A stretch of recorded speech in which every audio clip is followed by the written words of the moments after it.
Assalamualaikum warahmatullahi wabarakatuh. Waalaikumsalam warahmatullahi wabarakatuh. Al-Fatihah ila hadratin Nabi Muhammadin al-Mustafa Rasulillah sallallahu alaihi wa alihi wasallam jami' arwahi walidina wa masyayikhina wa muallimina wa asatizina khususan li mu'allif hadzal kitab Al-Imam Yahya bin Syaraf An-Nawawi wa khususan li muassisi hadzal majlisi wal masjidi annallahu yaghfir lahum wa yarhamuhum wa yu'li darajatihim bil jannah wa yanfa'una bi asrarihim wa anwarihim wa ulumihim wa nafa'ati bid dini wad dunya wal akhirah wa annallahu al-karim yaftahu alaina futuhal arifin wa yufaqihuna bid din wa yarzuquna kamal al-ikhlas wal yakin wa ila hadratin nabi syai'un lana wa lahum Al-Fatihah. Bismillahirrahmanirrahim. Alhamdulillahirabbil alamin arrahmanir rahim maliki yaumiddin. Iyyaka na'budu wa iyyaka nasta'in ihdinas siratal mustaqim. Shiratal ladzina an'amta 'alaihim ghairil maghdubi 'alaihim waladdallin. Ya Rabbi bil Mustafa balligh maqasidana waghfir lana ma madha ya wasi'al karami. Ya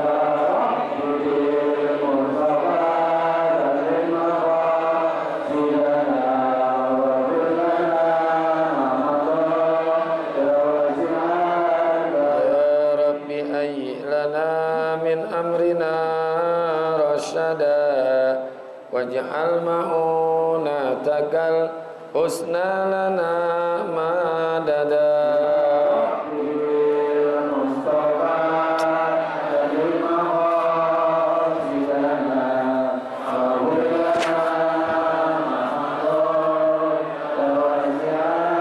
Wala takilna ila tadbiri anfusina Nafsu ta'jizu an islahi ma fasada.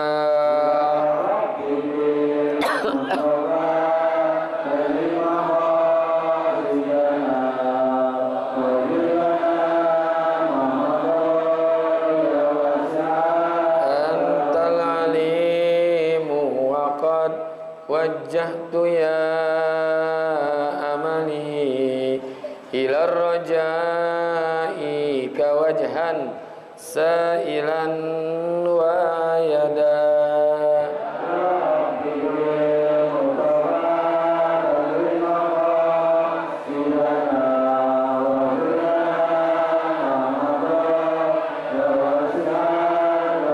Walir rajai thawabun anta ta'lamuhu faj'al sawabi dawa masitri li abada.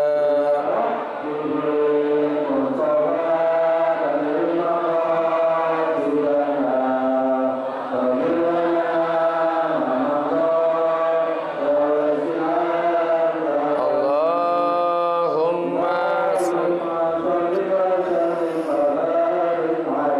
Bismillahirrahmanirrahim. Alhamdulillahilladzi ja'ala ta'limana ta'liman mubarakan fi tuli hayatina wa ja'alahu sababan li husnil khatimati fi akhiri umrina. Wassalatu wassalamu ala Taha Muhammadin sayyidina wa ala alihi wa sahbihi humul fudala'i wal kurama. Amma ba'du wa bisanadil muttasili ilal imami muallifi rahimahullah wa ada man naf'a bihi wa bi barakati ulumihi wa bikum fid daraini amin. Qala radhiyallahu ankum an ibni Mas'udin radhiyallahu anhu qala qala Rasulullah sallallahu alaihi wasallam la yahillu damu mri'in muslimin illa bi ihda salasin as-sayyibuz zani wan nafsu bin nafsi wa tariku lidinihi al-mufariku lil jama'ati. Rawahul Bukhari wa Muslimun.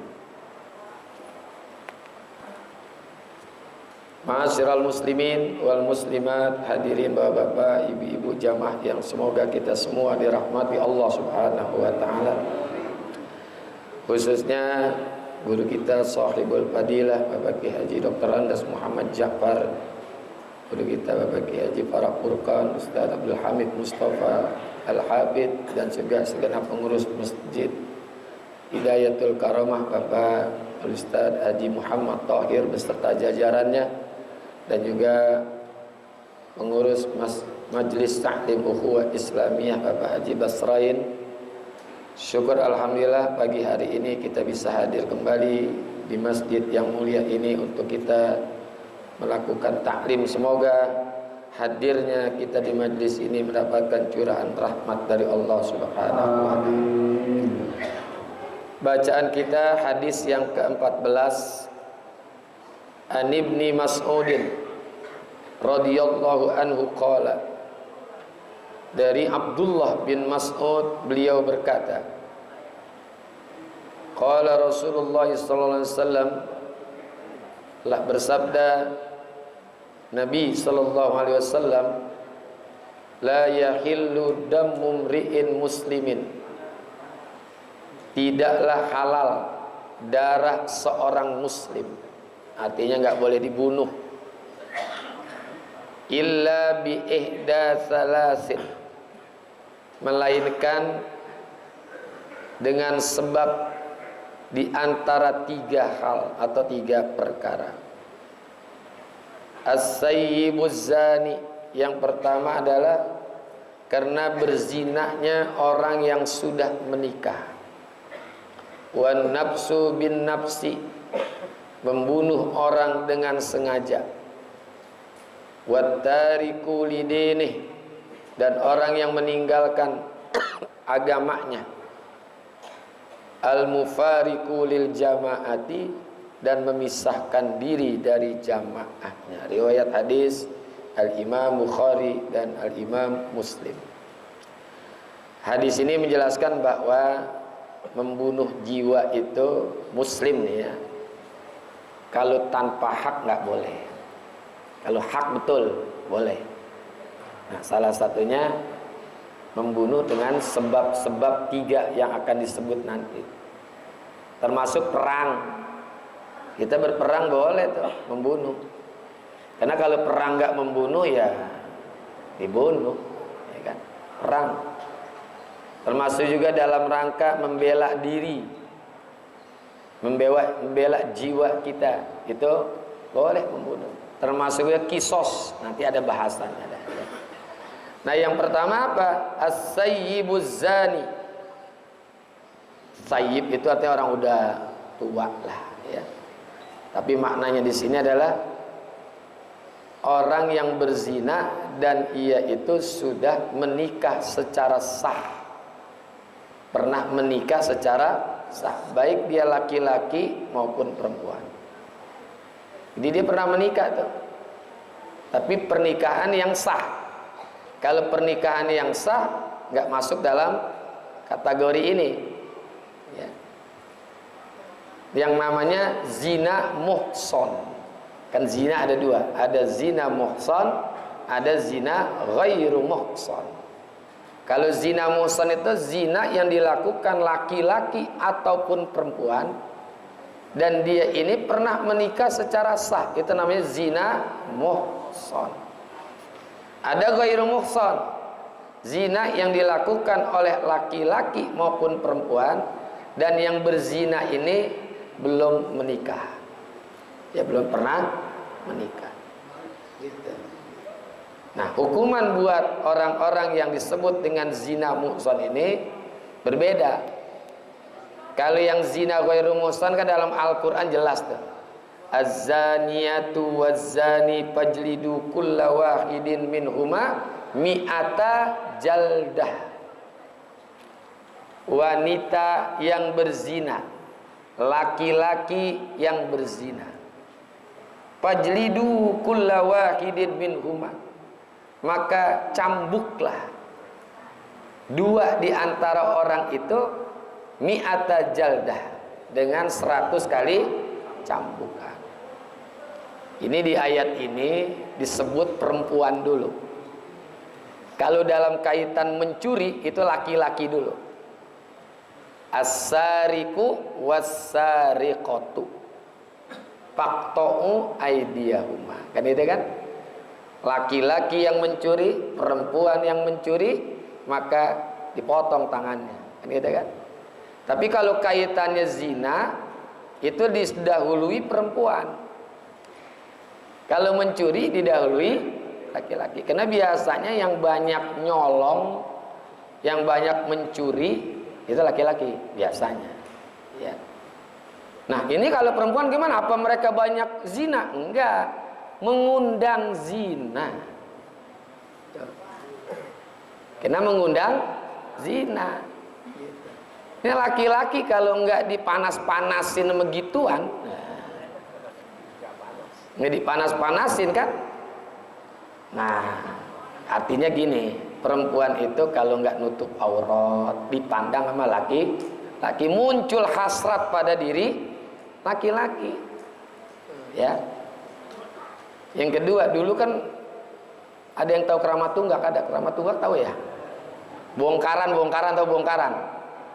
Itu yang nongkrong di sono laki-laki apa perempuan? Yang nongkrongin gitu. Perempuan yang nungguin. Ya. Saya belum pernah sih ke bongkaran. Kalau keramat tunggak saya lewat mulu dulu. Ya. Itu kan perempuan yang di situ nungguin laki-laki. Maka disebut az-zaniyatu. Perempuan dulu. Karena perempuan yang pertama mengundang perbuatan zina. Laki-laki mau berbuat itu karena adanya sikap perempuan ketika berpakaian, ketika berperilaku, sehingga mengundang zina. Maka saking pentingnya menjaga diri, namanya perempuannya namanya afifah. Perempuan kan harus punya sikap afifah. Calon penghuni sorga dari perempuan itu diantara yang sekian banyak, 2 nih, ibu-ibu nih. Yang pertama kata Rasulullah itu afifah, mampu menjaga diri, mengukur diri dalam berucap, dalam berbuat, dalam berpakaian, termasuk ukuran makan. Ini perempuan ini dalam berucap mikir-mikir dulu, kalau saya ngomong kayak gini orang gimana ya? Mertua saya gimana? Suami saya gimana? Anak saya gimana? Itu diukur dulu. Kalau memang tidak ada pengaruh negatif, omongin. Tapi kalau dipikir-pikir ada pengaruh negatif, jangan. Termasuk juga di dalam berbuat, berperilaku, itu perempuan juga harus afifah. Termasuk juga berpakaian. Kalau saya seumur ini pantas enggak ya pakai pakaian anak SMP? Ya Bu, umur udah 60 tahun, pakai pakaian anak SMA, pantas enggak ya? Itu ngukur. Kalau dipakai, nah berarti dia kurang afifah. Kenapa kurang afifah? Ya kalau maaf. Kalau anak SMA pakai androk pendek masih mending dikit dah. Karena betisnya masih bunting padi. Ya, bunting padi. Lah kalau umur 60 tahun pakai gituan. Itu di pahanya sama di belakang dengkul ada yang melingkar-melingkar ijo-ijo. Apa itu? Yang kita pengen cabut aja gitu rasanya. Termasuk juga urusan makan. Ya Bu, semakin bertambah usia nih kita termasuk laki-laki juga. Hati-hati. Jangan makan bakso. Nah, kebalik. Apa? Makan saus pakai bakso. Makan saus pakai. Kalau makan bakso pakai saus kan Baksonya semangkok, sausnya cuma cekrot-cekrot, udah. Ini makan saus pakai bakso. Sausnya 1 mangkok, baksonya cuma 4. Kita namanya makan saus pakai mules. Benar enggak? Itu harus apiban. Termasuk laki-laki juga mesti apiban. Tapi yang disebutkan oleh Rasulullah itu perempuan-perempuan yang akan menjadi calon surga. Yang kedua adalah gulmanun. Perempuan yang gulman. Gulman itu apa ya?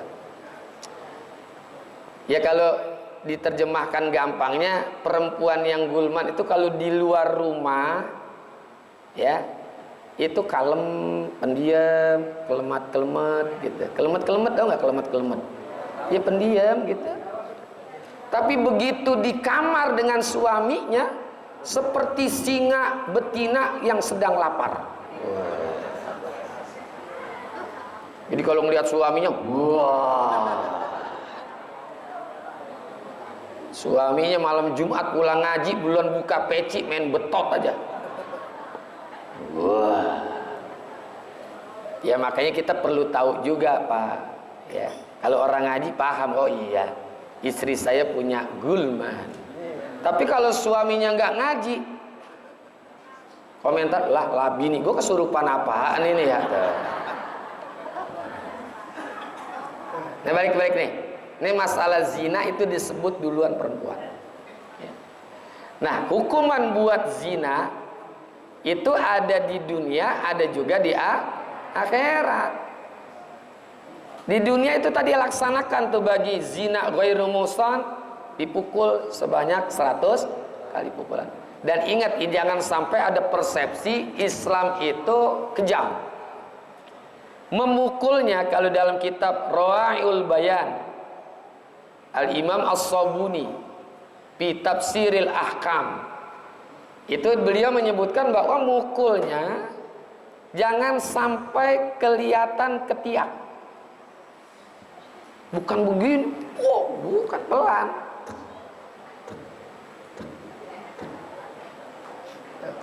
Ini juga sebelum dipukul tanya dulu saksinya siapa.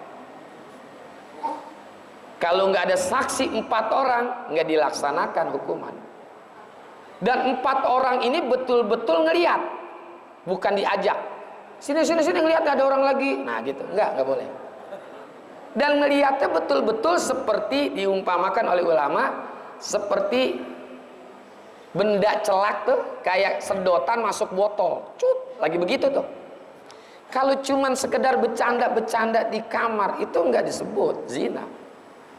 Ya, justru sekarang yang lebih kejam, dipersekusi namanya. Orang bercanda-bercanda doang di kamar, ya kan? Gitu. Ini betul-betul ngelihat tuh kayak ituan celak tuh, batang celak dimasukin celak. Lagi begitu. Dan 4 lagi.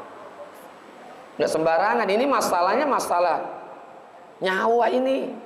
Ya masalah nyawa. Dan mukulnya nggak boleh kelihatan ketiak. Pukulnya gitu 100 kali.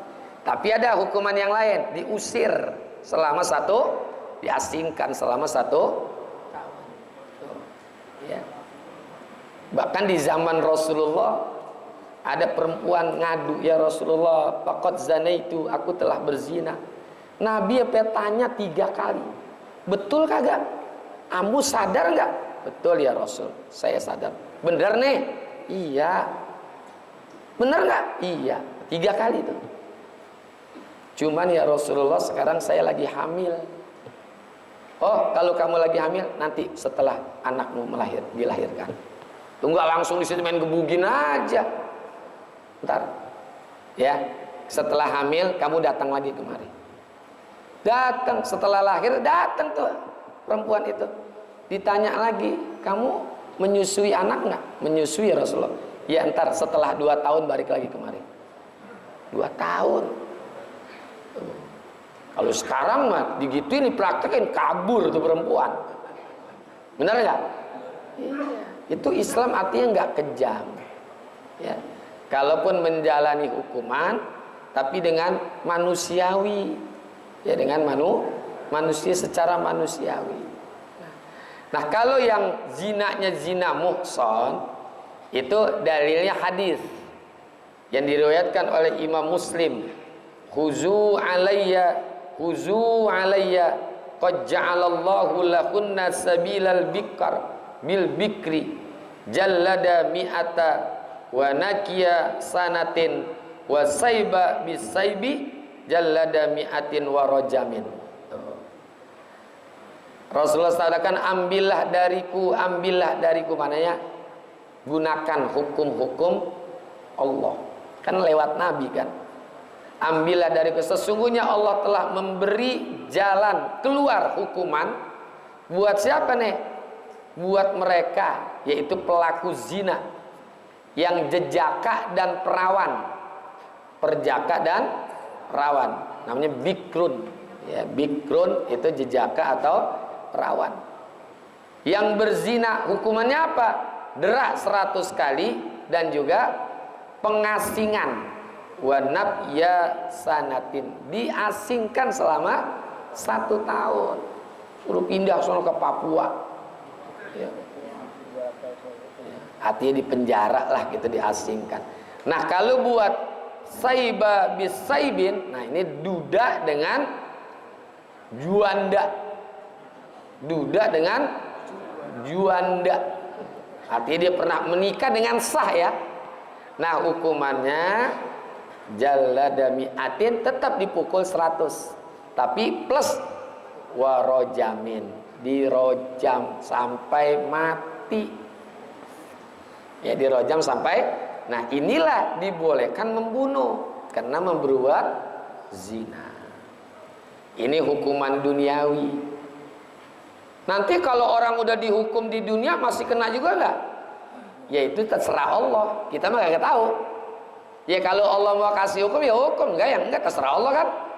Jangan kita ponis kena lagi tadi itu. Enggak, kita jangan serahkan diri kita itu kepada diri kita, itu serahkan kepada Allah. Ya, itu urusan Allah nanti dalam urusan akhirat. Ya. Namun memang ada pesan Rasulullah dalam satu hadis, ya ma'syara nas ittaquz zina, wahai para manusia, takutlah kalian terhadap zina. Kenapa takut? Fihi sittu khisalin, karena di dalam fa inna fihi sittu khisalin, karena di dalam perbuatan zina itu terdapat 6 keadaan, maknanya siksa. Ya.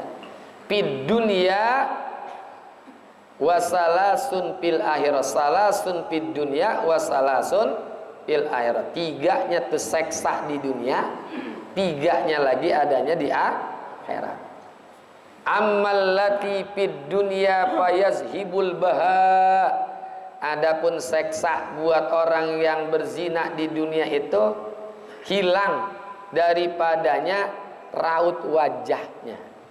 Keelokan wajahnya nggak kelihatan, semek, tahu semek, mukanya kagak enak dilihat. Itu ada tuh, fayazhibul baha. Yang kedua, wayurisul fakro, mewariskan kepakiran. Fakir ini bukan dalam arti miskin, kaya tapi kurang aja. Ya. Orang yang berzina itu nggak mesti fakirnya itu miskin, nggak punya harta, bukan. Dia walaupun kaya tapi bawaannya kurang, disiksa dengan kekurangan harta. Ya, termasuk kekurangan yang lain-lainnya dah. Wa yunkisul umroh, dan mengurangi jatah umur. Umurnya dikurangi sama Allah. Artinya sebutan namanya jadi jelek. Orangnya masih hidup udah disumpahin mati. Oh, mati tuh orang. Lah, jangankan ngarep pengen panjang umur, hidupnya aja disumpahin tuh.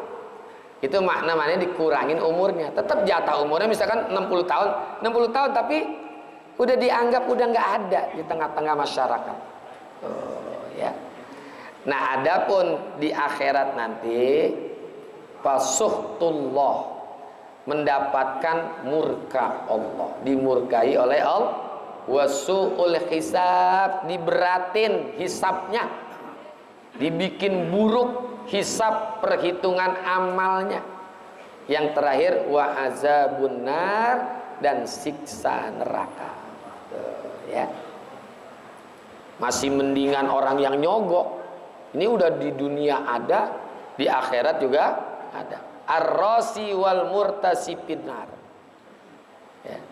Orang yang disogok, orang yang nyogok, yang disogok masuk neraka. Artinya nyogok ini nggak dosa. Nyogok nggak dosa. Tapi langsung ke neraka aja udah gitu maksudnya. Langsung ke neraka dia nyungsep udah. Nggak dihitung-hitung tuh dosanya berapa. Tapi kalau orang yang berzina dihitung. Ya, dihitung. Inilah hukuman dengan membunuh diperbolehkan dalam Islam. Nah, yang pertama, orang yang melakukan zina, yang zinanya itu disebut zina muhsan. Wallahu a'lam bissawab. Wassalamualaikum warahmatullahi wabarakatuh. Terima kasih.